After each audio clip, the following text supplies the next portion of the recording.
I will be demonstrating on how to set up and operate the pillar drill to produce furniture.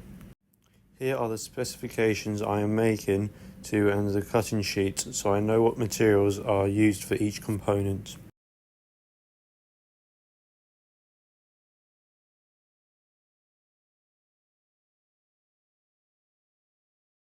Before starting, I've made sure I am wearing the correct PPE and the workspace is clear. I started by hoovering up the area around and realised that the bag was full, so I disposed of it safely and changed it for a new bag.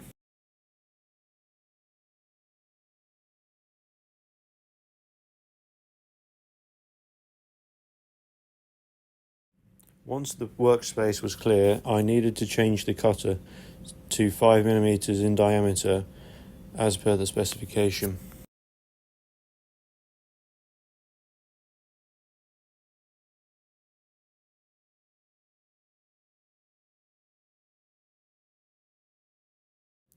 I moved the fence, checking that I was the correct distance apart, and securely clamped and screwed down the fence and set a depth stop up. I am using 4x35s to secure my fence, making sure I pilot and then screw. When I was ready, I machined out my holes for the jig ready to be drilled into the unit and finished.